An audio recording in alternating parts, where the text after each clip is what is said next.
Donc, pourquoi j'ai été choisie sur ce thème? C'est parce que je suis formatrice et consultante sur l'égalité femmes-hommes et l'inclusion. Et j'ai développé des solutions interactives et ludiques, à la fois pour les entreprises, les collectivités ou les étudiants, avec ProÉgal, donc interactif et ludique. Donc en fait, aujourd'hui, on va aborder deux thèmes. Donc il y aura deux parties. Comment le jeu contribue à promouvoir l'égalité femmes-hommes, notamment au sein des entreprises. Il y a encore beaucoup de travail à faire au niveau de ce qu'on appelle l'égalité professionnelle. Et le deuxième thème, parce qu'on est dans un festival ludique, quelle place ont l'égalité femmes-hommes et la mixité dans le monde des jeux? Alors déjà, je vais vous dire pourquoi j'utilise le jeu en formation, dans le cadre de mes formations. Je suis une formatrice pour adultes certifiée. Ah non, hop, on revient en arrière. Formatrice certifiée FFP. Et à côté de ça, je suis actrice de théâtre d'improvisation, donc c'est assez proche du jeu de rôle, dans deux troupes parisiennes, hein, les Chutes Libres, hein, donc on fait des spectacles tous les mois dans des cabarets parisiens, et les Félins de la Falaine, où là c'est des spectacles privés que vous pouvez commander pour des anniversaires et tout. Et si j'étais contactée aussi par la FFJDR, c'est que je suis joueuse de jeux de rôle grandeur nature. Alors, effectivement, moi j'ai une question à vous poser, si vous pouvez répondre sur le chat. À votre avis, c'est quoi, toute chose égale par ailleurs, la différence de salaire moyenne entre les hommes et les femmes en France?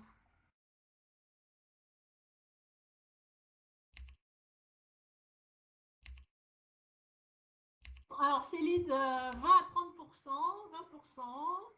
20%, 20%, vous êtes... Attendez, on attend, 30%. Alors, vous êtes tous dans le vrai, parce qu'en fait, c'est la moyenne au INSEE, c'est 24%. Après, il y a d'autres statistiques qui disent 25. Après, ça dépend si on prend le temps partiel en compte ou tout ça. Mais là, c'est toute chose égale par ailleurs, c'est 24%. Et ça a légèrement progressé ces dernières années. Après, il y a BPW, qui est un groupe de femmes professionnelles. Chaque année, elle fait en fait une soirée. C'est souvent, alors au départ, quand j'y allais, c'était début avril. Maintenant, c'est plutôt fin mars, vers le 24 mars. Et en fait, c'est le temps que doit travailler une femme en plus par rapport aux hommes pour gagner le même salaire. Donc ça fait effectivement un trimestre, ça fait à peu près 25%. Et donc d'après leurs calculs, en gros, on sera un peu tous morts quand on arrivera à l'égalité salariale si on continue comme ça, à progresser lentement. J'ai une deuxième question pour vous. Combien de femmes, c'est un sondage IFOP, combien de femmes, je vous en prie, rentrez et asseyez-vous. On en est au début, hein, donc il n'y a pas de souci. Combien de femmes ont dit avoir été victimes de harcèlement sexuel, pas forcément qu'elles l'aient dénoncé, hein, dans le cadre du travail?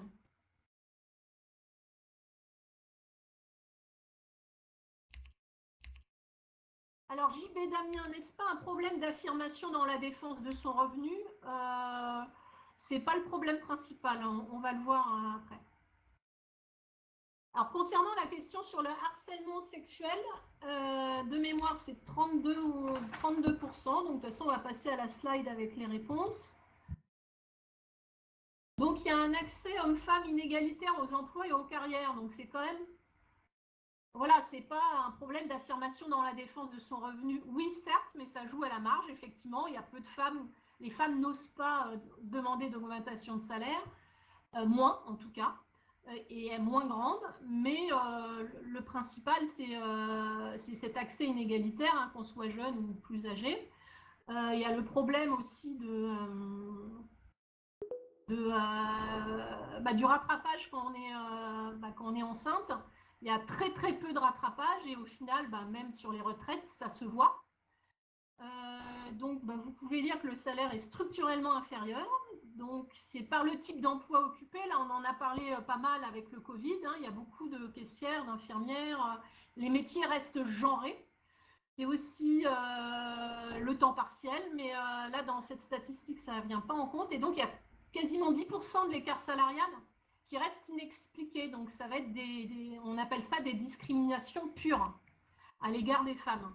Et donc, oui, tout à fait, accepter qu'une femme devienne mère est une richesse, un pari sur l'avenir collectif. Je suis tout à fait d'accord. On ne devrait pas au contraire, elle devrait augmenter en rentrant de congé mater. Et zygocide, oui, trop, importe le nombre, parce qu'en plus, voilà, ce nombre, c'est du déclaratif. Et déjà, il faut savoir ce que c'est le harcèlement sexuel. Par exemple, moi, j'ai fait pour une entreprise un atelier spécifique sur le harcèlement moral et sexuel. Et ils ont découvert, la plupart, bon, pour ce qui est les attouchements, tout ça, ils ont compris, mais tout ce qui est harcèlement sexuel environnemental, c'est-à-dire le harcèlement, c'est fondé sur la répétition. Donc la répétition de blagues sexistes fait partie dans la loi du harcèlement sexuel. Donc peut-être que 32%, c'est vrai que là, sur ce chiffre, vous étiez à 50, 60, 70%. Si on prend en compte le harcèlement sexuel environnemental, je pense qu'on y arrive. Donc en tout cas, c'est 32% d'après le sondage IFOP. Alors pourquoi le jeu? Pourquoi moi et d'autres d'ailleurs, je ne suis pas la seule formatrice après sur ce sujet-là. Alors moi je vais vous expliquer pourquoi personnellement. C'est parce que ça faisait 12 ans à peu près à l'heure où je parle, ça fait 12 ans que je fais de la veille sur le sujet égalité, inclusion, discrimination. Et tout ce qui touche en tout cas à l'égalité femmes-hommes, quand j'allais aux conférences, on comptait les hommes sur les doigts de la main. Voilà, clairement. Donc, au départ, je ne fais pas les stats, mais après, je m'amusais. Voilà, sur 100 personnes, il y avait 5 hommes. Il y a une exception, quand des grands dirigeants, hommes, se sont dit, oui, voilà. Ils ont écrit un livre sur la mixité. Alors déjà, quand je leur ai parlé, ils disent non, il ne faut pas parler d'égalité femmes-hommes. Nous, on préfère parler de mixité, parce que c'est moins dérangeant. Et là, cette fois-ci, ils avaient invité leurs amis, donc il y avait presque la moitié d'hommes dans la salle. Voilà, donc c'est la seule fois en 12 ans où j'ai vu une mixité. Parce que la mixité, c'est pas forcément 50-50, mais ça peut être au moins 2 tiers, 1 tiers, quoi.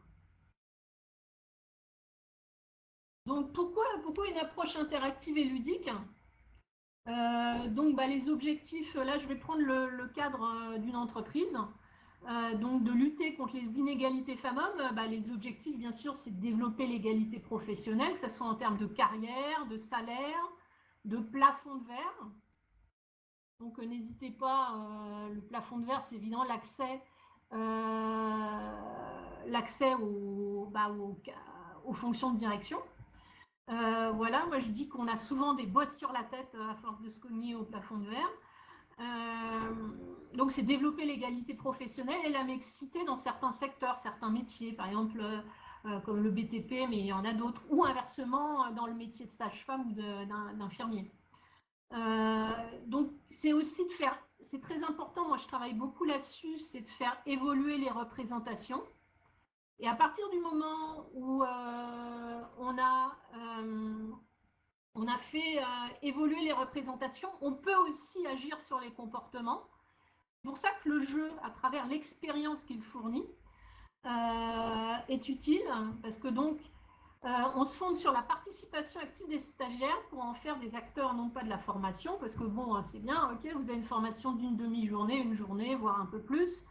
Bon, souvent sur ce thème, c'est pas forcément beaucoup plus déjà. Bon, même si on voudrait être plus pointu, il faudrait faire un peu plus. Mais des acteurs de la transformation de l'entreprise. Donc, et pourquoi j'ai choisi le jeu aussi, c'est par rapport au constat que j'ai fait précédemment, c'est que les hommes, quand on leur balance des chiffres, globalement, des conférences un peu classiques, ça ne les intéresse pas. Et avec le jeu, moi j'insiste à chaque fois pour avoir justement des groupes mixtes. Alors après, je suis aussi intervenue auprès de femmes entrepreneurs, donc là ce n'était pas mixte, mais globalement j'insiste pour avoir des groupes mixtes. Et résultat, le jeu ça marche bien. Voilà, donc pourquoi le jeu? Alors Diane avait fait tout un cours sur le jeu éducatif hier, hein, Diane Desposito qui est dans la salle. Donc c'est un peu plus développé, là je vais aller rapidement. Ça permet d'engager activement les participants. Bah, en fait, on ne sollicite pas que l'intelligence cérébrale quand je vous balance des chiffres, mais l'intelligence émotionnelle de chaque stagiaire et aussi l'intelligence collective. Moi j'aime bien faire des jeux de groupe ou en sous-groupe. Et en tout cas, l'intelligence émotionnelle, ça permet de mieux mémoriser. À partir du moment où on a fait l'expérience et qu'on a eu aussi des émotions, parce que je vais vous dire le type de jeu qu'on peut utiliser, ben on peut suspendre les résistances face au changement. Parce que globalement, que ce soit ce changement-là ou d'autres changements, par nature, les êtres humains, ils sont résistants au changement. Voilà, bah, c'était toujours comme ça. Nous-mêmes, bah, moi, quand j'étais petite, voilà, à l'école, tout ça, il y avait des stéréotypes qui circulaient et moi, j'ai dû en prendre conscience après coup, quoi. Voilà, quand j'étais adulte, hein. Euh, donc, jeu et motivation. Pourquoi le jeu globalement dans la formation? Je prends en exemple la pyramide de Maslow. En fait, c'est les besoins de chacun. Bon, on commence par des besoins physiologiques, manger, dormir, mais aussi, on n'a pas uniquement besoin de ça c'est le minimum, mais d'avoir des activités variées, interactives.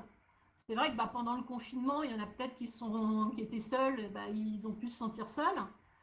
Et en règle générale, on aime s'exprimer et la plupart des gens aiment jouer. Il y a le besoin de sécurité, voilà, c'est d'ailleurs pour ça, par exemple, qu'on s'est confiné. Donc moi, ce qu'il faut faire attention quand on est formateur, surtout sur des sujets un peu délicats, parce que je vous dis que je parle aussi de harcèlement, c'est d'établir un climat de confiance. Et ça va de pair d'ailleurs avec ce besoin d'appartenance et pour lequel je favorise la coopération par des jeux en sous-groupe, en groupe, où on valorise les participants, on leur dit c'est bien ce qu'ils ont fait et tout, et on met en valeur la richesse et la diversité du groupe. Et en termes de reconnaissance, déjà on stimule l'intelligence des participants, bon, c'est un peu moins passif que là actuellement. Donc pédagogie et jeu également, et après je vais vous dire quel type de jeu on fait.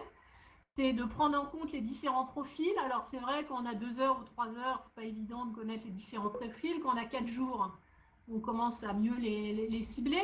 C'est pour ça qu'en amont des formations sur l'égalité femmes-hommes, on peut aussi envoyer des quiz ou des choses pour voir le niveau déjà de connaissance. Pardon. On explique pourquoi ce qu'on fait est utile quand même. Donc la phase un peu explication, comme je viens de faire, je la mets souvent en introduction. Mais je n'oublie pas tout ce qui est exercice d'éveil pour favoriser l'attention. Alors en théâtre d'improvisation, ça, on a plein d'exercices d'éveil. Et en même temps, ça renforce le sentiment de groupe, le sentiment de communauté. Donc c'est ceux-là que j'utilise. Et pour ensuite passer à l'action. Si je vous dis, voilà, vous allez faire tout de suite, sans s'être un peu échauffé, entraîné, une femme qui rentre dans un comité de direction, c'est son premier jour, c'est peut-être un peu dur. Si on s'échauffe, c'est déjà plus facile. Donc comme dans tous les jeux, il faut donner des consignes précises. Et ce qui est très important, voire le plus important surtout dans ce genre de sujet, discrimination, inégalité, c'est la place importante donnée au débriefing, donc laisser un temps après le jeu où les gens puissent s'exprimer, voir ce qu'ils ont ressenti, voir comment eux ils ont analysé aussi l'objectif du jeu. Voilà. Donc je passe aux différents types de jeux que moi ou d'autres peuvent faire en entreprise ou pour les collectivités. Moi je suis vraiment centrée sur favoriser l'interaction et la collaboration, donc d'où les jeux de rôle, ou alors les mises en situation. Est-ce que vous savez la différence entre jeu de rôle et mise en situation? C'est assez subtil, mais en fait, c'est que qu'une mise en situation, on va jouer son propre rôle dans le cadre du travail. Si vous êtes une cadre dirigeante d'un entrepôt, vous resterez une cadre dirigeante d'un entrepôt et je vais vous faire jouer une scène où avec chacun joue son propre rôle. Avec les jeux de rôle, vous allez jouer un personnage. Il y a les escape games, alors que d'ailleurs j'ai mis virtuel, mais ils peuvent être virtuels ou pas virtuels. Moi j'ai testé un escape game pas virtuel d'un autre que j'ai beaucoup apprécié. Il y a tout ce qui est quiz en sous-groupe. Que faire le quiz en amont seul, c'est bien. Mais le quiz en sous-groupe, moi, je reste à côté, j'écoute. Et ça fait soulever de nouvelles questions. Voilà, moi j'en ai fait sur le harcèlement sexuel et moral, justement. Après, il y a tout ce qu'on appelle les jeux de Tiagui. Si vous voulez regarder, il y a un site qui est très bien fait en français, même si lui, il est d'origine indienne. Mais après, ça a été un peu, ça a essaimé dans le monde. C'est plein de petits jeux assez courts. Euh, plein de petits jeux assez courts. Et ça peut être adapté à plein de... Alors évidemment, tous les jeux de Tiagui ne sont pas forcément adaptés à ce sujet, mais moi j'en ai sélectionné quelques-uns. Et alors, ceux que je ne fais pas, mais que fait Equiwork, c'est un jeu en réalité virtuelle. Bon, là, en revanche, on est seul avec son casque de réalité virtuelle, mais sinon, c'est intéressant. Donc là, il y a une photo d'atelier de jeu de rôle à HEC Stand-Up, pour des femmes entrepreneurs. Donc moi, je viens, quand je peux, je viens avec des acteurs professionnels qui peuvent être là pour guider en fonction de tout ce qui est jeu de rôle, pour mieux guider. Et en fait, ils jouent les rôles des bad boys. Ils jouent les rôles des bad boys. Voilà, pour que les gens ne se sentent pas forcément voilà, de jouer le rôle du mec harceleur ou sexiste, c'est pas forcément évident et c'est pas forcément le but. Hein. Donc voilà pour dans les jeux de rôle en entreprise. Après, pour faire dans le monde du jeu, moi je suis pas, voilà, bon, j'ai mon expérience, mais après j'en ai profité pour interviewer pas mal de joueuses. Donc des joueuses qui jouent à différents jeux, que ce soit des escape games, des jeux de rôle grandeur nature. Alors, est-ce que vous savez ce que c'est le jeu de rôle grandeur nature hein, dans la salle tous? Ok. Donc des jeux de société, des jeux de plateau. Donc on constate par rapport à moi à l'époque où j'étais ado et que j'étais la seule dans mon club d'échecs et qu'on était dans le même endroit que le club de Magic où il n'y avait pas trop de filles non plus, c'est qu'il y a une féminisation progressive, mais on n'est pas encore à la mixité. Et résultat, il y a des stéréotypes persistants, notamment des filles sexy, mais pas que, enfin des différents stéréotypes qu'on peut avoir, des clichés. Souvent la conception des jeux passe par le prisme de l'imaginaire masculin. Plus grave, il y a des violences sexistes et sexuelles, hein, notamment il y a une étude FEDGN, donc dans le jeu de rôle grandeur nature de 2017. Ils ont demandé tout ce qui était acte délictueux. Sur 186 faits dénoncés, 48 sont de nature sexuelle, démontrent la réalité du phénomène et sa gravité. Plus grave, sur les 208 faits dont ont été témoins ce qu'on appelle les joueurs, les GNI, 106 sont des faits de nature sexuelle. Donc voilà, dans ce jeu où quand même c'est toi et tout ton corps qui joue le rôle, voilà, il faut. Donc je vais y revenir un peu après. Globalement, on m'a dit même aujourd'hui que les clubs de jeu essaient assez peu de recruter au féminin. Alors, il y a du mansplaining aussi. Alors, je pense qu'il y a pas mal de femmes, même quasiment 100%, qui ont fait face au mansplaining. Vous savez ce que c'est le mansplaining?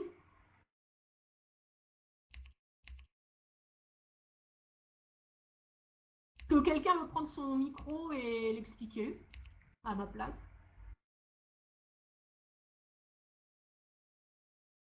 Hop. Pas comment je dois faire un. Sinon, le mansplaining, c'est en fait, en gros, on se dit. Khalid, oui. Ok. Bien, bon, alors merci Khalid, me fait sourire. Donc, c'est quand un mec, il explique, il explique aux femmes comment c'est, alors que souvent c'est assez évident, où elle a déjà tout compris. Voilà, notamment expliquer les règles d'un jeu, tout ça. Il y a une tête, souvent derrière, c'est une femme, donc elle va pas forcément connaître. Voilà, il y a ce cliché-là derrière. Donc voilà, donc et même y compris au niveau de jeunes joueurs, hein, donc comme quoi c'est pas encore gagné. Oui, du paternalisme, ça va un peu avec. On essaye un peu de. Dans les escape rooms, là, il y avait une joueuse d'escape room. Elle me disait quand elle arrivait en équipe féminine, elles étaient moins prises au sérieux par les gens qui sont propriétaires de l'escape room. Sinon, quand elle était dans les équipes mixtes, il y avait souvent un problème d'écoute de la part des hommes vis-à-vis des femmes dans le cours du jeu. Ils avaient tendance à monopoliser les actions les plus intéressantes à faire. Et ça, je pense qu'on peut assez, en tout cas, le problème d'écoute, il peut, à mon avis, il peut être transposé à d'autres jeux. Donc sur le grandeur nature, il y a encore beaucoup de rôles féminins stéréotypés et ou moins importants par rapport à l'histoire globale du jeu et ou moins intéressés pour l'intrigue de jeu parce que c'est toujours une histoire, un peu comme dans le théâtre d'impro, qu'on essaye de faire avancer, chacun ayant ses objectifs. Alors moi, souvent, quand je suis joueuse de jeux de rôle, déjà, en fait, c'est en interviewant les autres parce qu'à chaque fois, moi, il y a souvent c'est très important, c'est les questionnaires avant. Dans les questionnaires avant, on dit quel type de rôle, alors romance, tout ça, je mets ouais, pourquoi pas, mais dans tout ce qui est négociation, diplomatie, moi je mets à fond, vraiment. Et donc, c'est vrai que je sais que sur un GN, où visiblement une de celles s'est plainte, un GN sur Game of Thrones, moi j'avais un rôle mais super important avec énormément de pouvoir sur une Lannister. Voilà. Donc, comment agir? Il y a des pistes qui m'ont été données et auxquelles j'ai réfléchi également. C'est développer des équipes mixtes à la fois d'écriture d'un jeu, de sa conception, ou d'organisation de jeu. Développer, ça c'est Fanny qui me l'a dit, développer des jeux plus collaboratifs et moins fondés sur la compétition, qui va avec, même dans un jeu plutôt compétitif, de favoriser où on doit gagner par rapport à une autre équipe. Favoriser le fair play, hein. Moi, en tout cas, quand j'ai fait des compétitions d'échecs, c'était assez hallucinant ce que j'ai vu, quoi. Il y a des mecs qui arrivent à tricher aux échecs, quoi. Et puis, comme je jouais essentiellement contre des mecs, c'est pour ça que j'ai dit que c'était des mecs. Voilà. Donc, parce que la compétition, voilà, il y a toujours un gagnant, un perdant, donc il y a des statuts différents et ça peut engendrer des attitudes de domination. Après, moi, je suis pas contre la compétition totale, il faut savoir bien la gérer. Alors, je regarde dans le public. Ouais, ok. Ah, attendez, je regarde un peu les commentaires. Ok.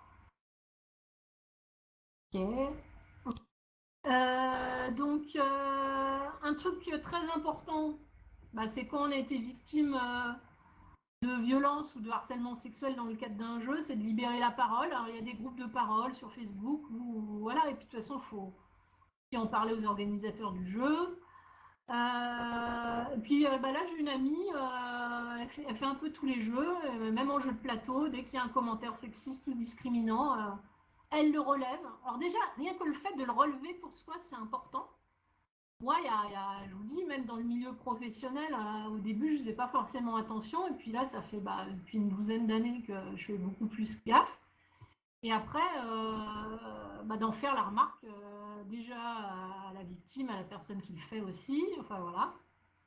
Et il y a même, on m'a dit que parfois il y a comme aujourd'hui, des colloques sur le sujet du sexisme dans le monde du jeu. Alors je mets sexisme, c'est les inégalités.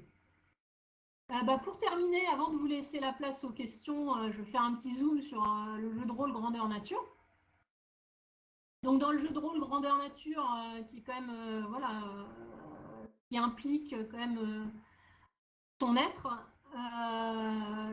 Donc vraiment, là, j'avais une conceptrice de jeu, donc maintenant elle fait vachement gaffe par rapport à justement il y a 12 ans, à développer des jeux de rôle inclusifs et bienveillants dans leur conception, que ce soit pour les femmes ou les diverses minorités. Elle m'a donné des exemples, voilà. Donc avec des rôles féminins intéressants, hein, et puis avec une mixité des rôles, voilà, qu'on ne fasse pas du 80 rôles mecs, 20% femmes, mais 50-50. Et représentant effectivement aussi les minorités, et aussi dans l'organisation. Ce qui était intéressant, il y a eu quand même beaucoup de travail là-dessus en GN par différents organisateurs. Des sessions de jeu en rôle inversé, donc les femmes jouent les personnages hommes, les hommes jouent les personnages femmes. Alors ça, il y a des organisateurs qui n'aiment pas trop, des organisatrices aussi. Ils trouvent que c'est trop cliché, mais il y en a d'autres qui m'ont dit que, au contraire, on se rend compte ce peut subir l'autre genre, mais qu'il faut quand même du temps pour y rentrer. C'est pour ça d'ailleurs que souvent ce genre de jeu, il y a des ateliers préparatoires. Et aussi de créer des rôles dégenrés.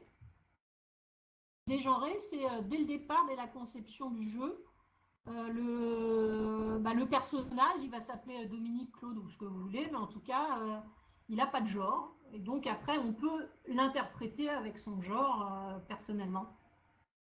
Autre chose que moi je fais, là, vous avez vu dans les photos, c'est aussi des vidéos, c'est d'inverser les stéréotypes. Donc c'est les femmes qui, là dans les photos que vous voyez, c'est des femmes qui sont les chefs de l'entreprise. C'est une entreprise qui a créé un robot homme énager pour soulager les tâches ménagères. Et dans les jeux de rôle aussi, ça se fait, ça peut se faire. Et évidemment, je vais terminer par les ateliers préparatoires. C'est vraiment donc en amont d'un GN. Moi, j'ai même joué à des GN où la durée des ateliers préparatoires excédait la durée du jeu. Donc, on aborde plein de sujets, dont la sécurité émotionnelle. Donc, c'est des efforts à la fois des organisateurs, même de préparer tous ces ateliers, et des joueurs. Donc, il y a notamment la mise en place de safe word. Euh, Par exemple, dire cut quand non pas le personnage, mais moi, joueur ou joueuse, je suis dérangée par la façon dont le personnage et donc le joueur en face agit par rapport à moi. Et notamment, il y a quand même des jeux où il y a de la séduction entre les personnages et voilà. Et donc, par exemple, évidemment, quand deux personnages doivent s'embrasser, et ben, on ne s'embrasse pas vraiment. On se touche les mains, on se touche les bras. Donc, il y a différents codes et tout ça, ça se travaille en atelier avant. Écoutez, voilà pour des pistes. Après, si vous avez d'autres pistes, soit vous prenez la parole maintenant, soit vous le mettez dans le chat. Et si vous avez des questions, pareil. Merci au Bordeaux Geek Fest, à la Fédération française des jeux de rôle, à Diane Desposito par laquelle j'ai reçu l'invitation. Et donc pour leur témoignage, Fanny, Stéphanie et Tiffaine, voilà, avec qui j'ai beaucoup parlé. Donc moi ensuite j'interviens à la fois dans des écoles ou dans des entreprises, à travers d'autres organismes de formation également. Voilà, c'est à vous.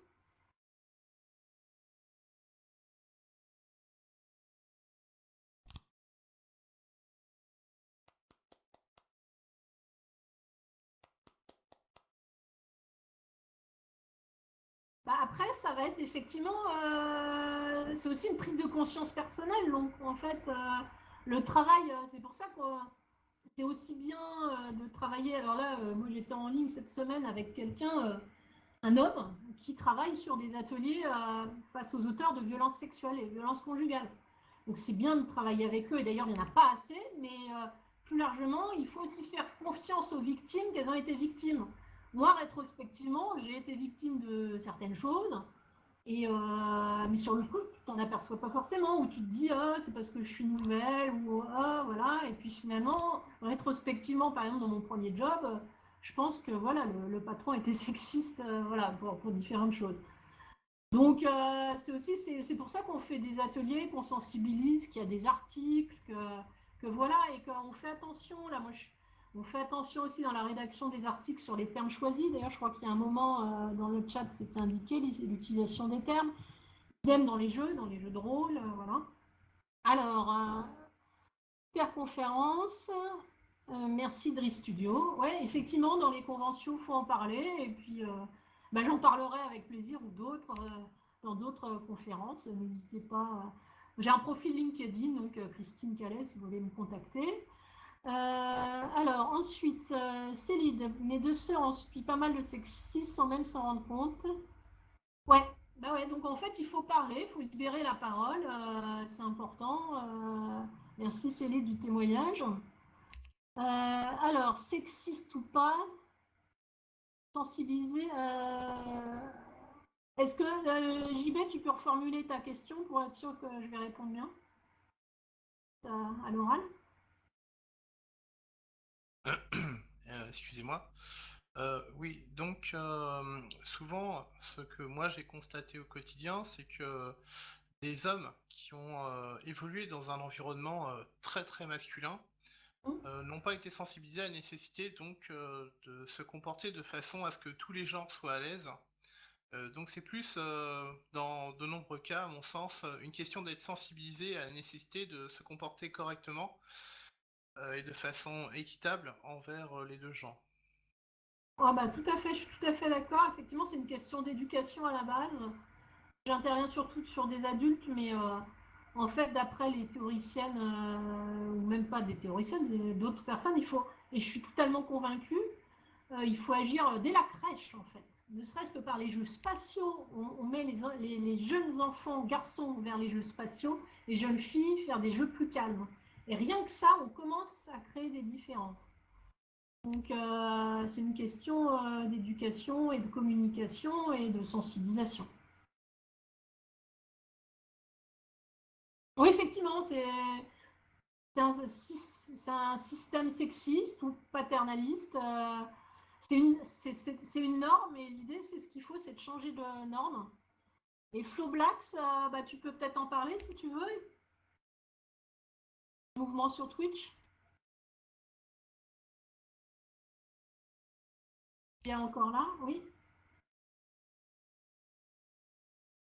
Ou à Alors, l'oral, oh, c'est vrai parce qu'à l'écrit ça va être un peu long. Je sais pas si vous m'entendez bien.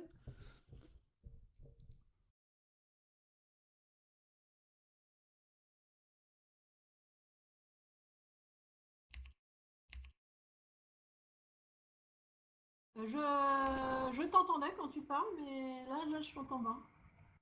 Ouais. Vas-y.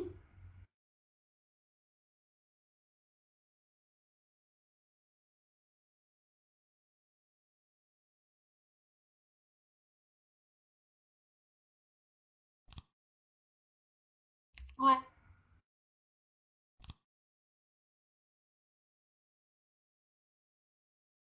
Oui, il y a les insultes homophobes ou les insultes racistes, voilà, des expressions. Ouais, je ne vais pas les citer, je vais pas les citer, mais voilà, quand ça rentre même dans la langue, c'est grave, quoi.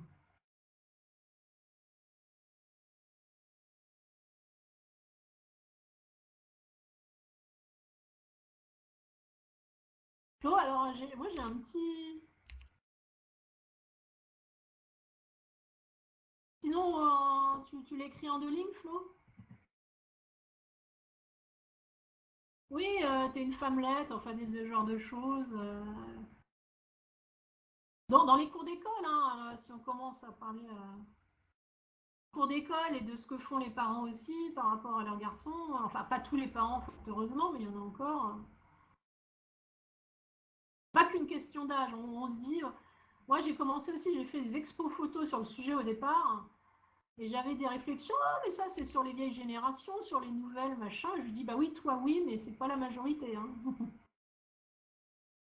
Par contre, je suis désolé, mais on va bientôt devoir laisser la Ouais, place à la conférence non, ouais, suivante on a par dépassé de JB 3 Damien. minutes. Flo, peut-être qu'on peut se retrouver alors dehors, je sais pas, devant le point info pour en discuter si vous voulez. Si Voilà. vous voulez rester dans la salle mais en discuter, il y a les bulles bleues en haut qui sont des petites zones privées de discussion. Ah super, bah voilà, bah, je vais rester quelques minutes en haut et bah, JB, je te laisse la place alors.